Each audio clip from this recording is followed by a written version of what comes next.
Welcome, one and all, for all is one. Limelight in the Twilight Tarot. This is called the OSHO deck. Um, it's got more than 78 cards, but it is the tarot, okay? It's got a few extra cards, and actually two of those extra cards came out. We'll get into it, okay? So, first off, in the current energy, death and rebirth, excuse me, number 13, and the number 14 card, 13, 14, 27 or 9 could be significant to you. This is integration, yeah? That's the temperance and or art card in the Thoth Tarot, okay? So what I'm picking up is the same theme that's carried out through the week is death and rebirth. Somebody's faced a lot of themselves, okay, and you can see the darkness here and their meditation, and boom, they had a Kundalini or opened their third eye. This is awakening, death and rebirth. You know, the rebirth is in this incarnation, in this physical life, this embodiment, making that soul progress. Yeah. It takes that integration of your shadow and your light, okay? Integrating your shadow into yourself. It's not, I'm 100% light. There is no darkness in me. We have both, okay? And it's not good and evil, okay? Because none of us are good compared to the source creator, okay? That's the only good. We're in third dimension, third density consciousness, okay? Gaia is evolving into fifth dimension. This will be fourth density consciousness, okay? Fourth density, fifth dimension. This is the new world that is being ushered in this age of Aquarius, the Aeon, the new Aeon of Horus, okay? So somebody's done a tremendous amount of work, and not just talking the talk, they're walking the walk, okay? And they've had a Kundalini, they've burst their pineal, okay? Sight without seeing. It's just a knowing. I mean, it's like you either know or you don't, okay? It's not ego. It's not, none of those character defects, basically, that we get caught up in the illusion, okay? And everybody is born in a different light. That's what the zodiacal is, okay? It's 360 degrees, 30 degrees in each sign, times 12 is 360, yeah? Everybody's born at a different time and a different degree, okay? Some may be at the same degree, but it's a different time. Some may be at the same degree, but it's a different year, yeah? It's all different. It's all different colors, all different shades, all different combinations of the elements, and that we, okay, are thrust upon the wheel of samsara to make what? Soul progress. Not for playground recess, okay? We're here for a purpose. And you signed up for that purpose before you entered your body. Okay? You don't have to believe me. Do some research. Anyway, integration of the shadow and the light. This is syncing, synchronicity, syncing your left and right hemisphere. That's your masculine and feminine. Okay? And then making the longest journey from the head to the heart. That's the longest journey we ever make.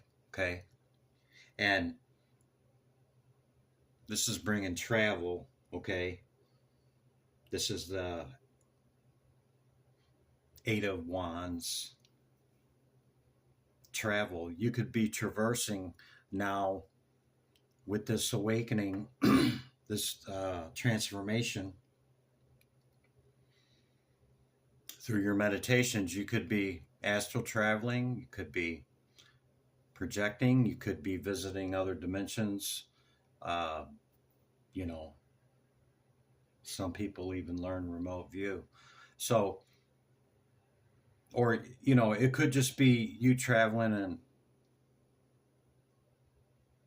meeting your higher self. Because after all, that is our awakened self. This is the one that holds all knowledge, all experience, all events, every incarnation, everything that we've ever been through. Okay.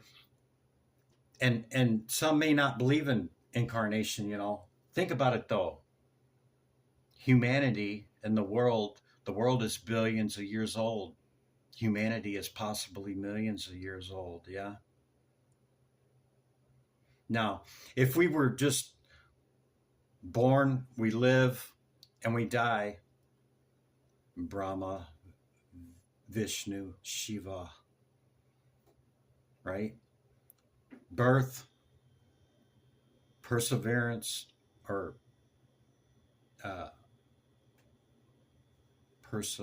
what's the word I'm looking for? Preservation, okay? In other words, living, decaying, and death. Okay, now, if we only live 70 years, that's a blip, a vapor in time. How could there really be any progress? If we live just not even that long in the grand scheme of things, how would we ever be part of anything bigger than just our 70 years? Okay? Our soul, our spark of life is more than that. Okay? It is a spark of the divinity. It's one little of creator, of the source. Okay? We're all part of that. Okay? And if it was only 70 years and we turned to worm dirt, yeah, no. Okay? Because all matter, nothing is destroyed. Our body goes back to the earth, yes. But our soul, and no. No, because nothing in cosmos is destroyed. You're like, well, Chris, I see stars imploding all the time. Well, guess what? It's just a repurposing, okay?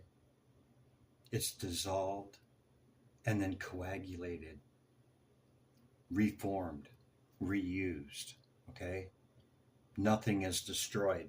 So you could be visiting your higher self and being in conscious contact with your understanding of God, whatever that means for you. God, goddess, deity, you know, whatever it is for you, whatever religion, whatever, you know, you fill in the blank, okay? But these two cards are extra out of this OSHO deck here, and they came up boom, boom, one after the other. Master and the no thingness, okay? Everything came from nothing. Wrap your brain around that. Huh? You see that nothingness there? oh, there's something there, all right. The same thing that all that 85% dark blackness that we see in the cosmos, yeah, that's the same thing. But see, we can only see a little sliver of light, okay?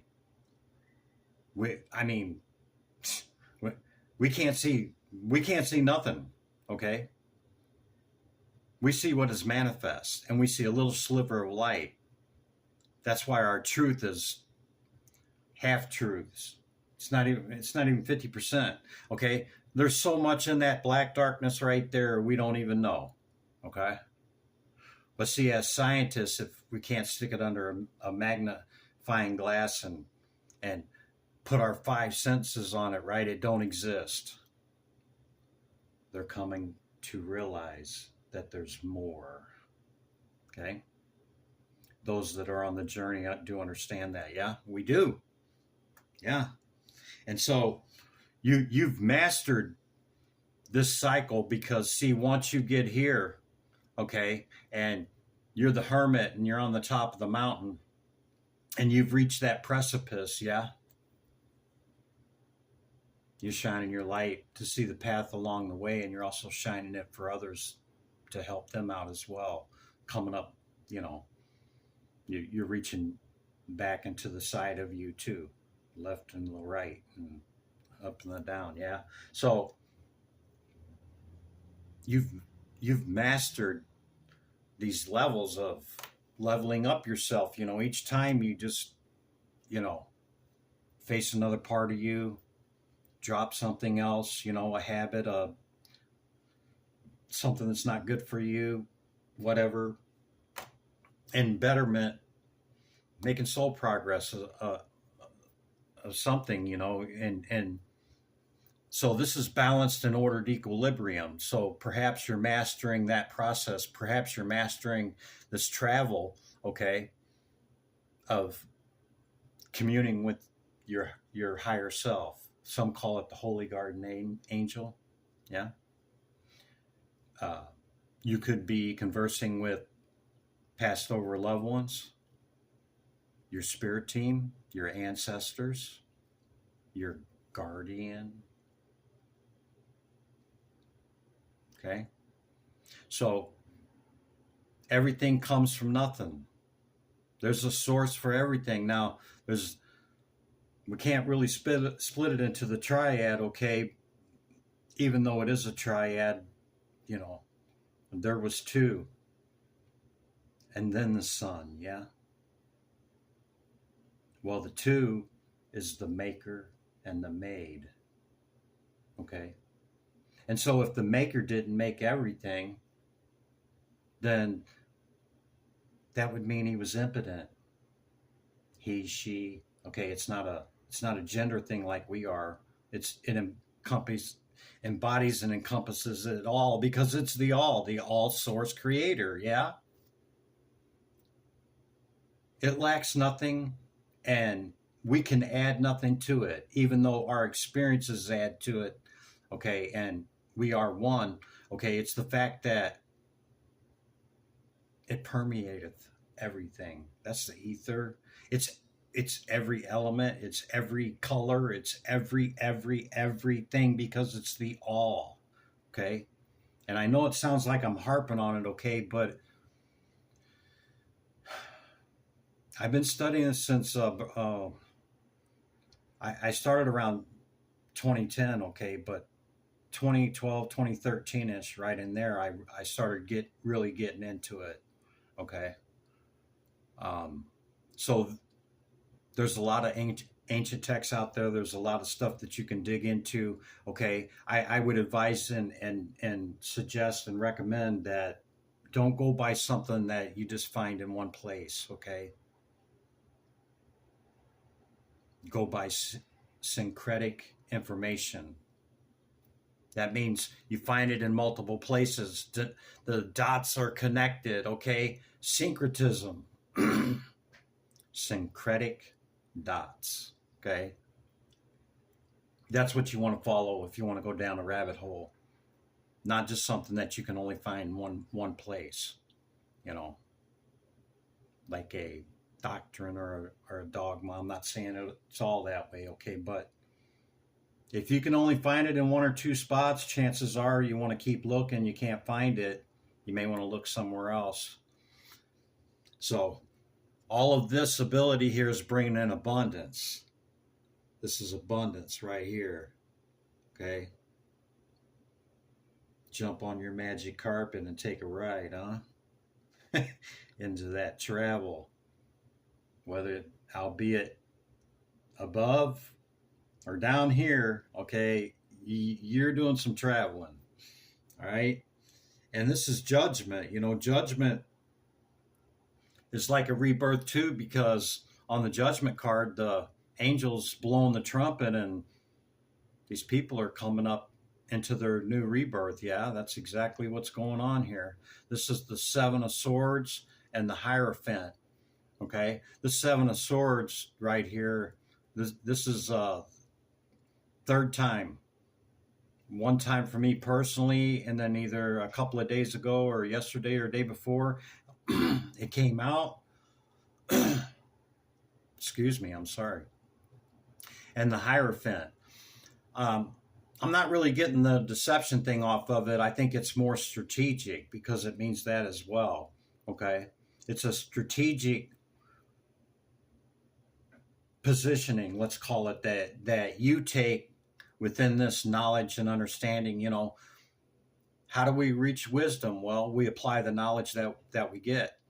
Okay, so strategically, after the trumpet has blown, okay, strategically you're placing yourself into a Hierophant position with all this mastery and knowledge and information, and you know, learn, teach, and teach, learn others. Yeah, with Temperance at the bottom of the deck, there's twice right there. Temperance. See the mixation going on and the path going up to the sun, the path leading up to the golden crown, because that's what your attainment is, okay, from all of this. And you know, here's some Scrabble tiles that might mean something to you. I couldn't figure out a word. I don't know. It's probably a word there, but I just use the initials. Maybe it's somebody or something that means something to you, but you know, mainly the message is about that death and rebirth. Okay, we want to die to yourself daily. Okay, you're like, what the hell, Chris? What's that mean? Well, die to yourself daily means that every day you're trying to get to that next level of, you know, bettering yourself. It's not about perfection, okay? And it's not about looking down upon others that are struggling with things that you've already overcome, okay? Because it's no big I and little you, all right? We're no better than anybody else. We are one, okay? And everybody's on a different segment, part, attribute, side, higher, lower, whatever, however you want to cut it up, okay? Everybody's at a different spot, man. And we're all dealing with something, okay? So, no big I or little you. We're all in this together, as Paul over at Dove and Serpent says, okay? That's what I got, guys. I'll see you in the next one. Limelight in the twilight.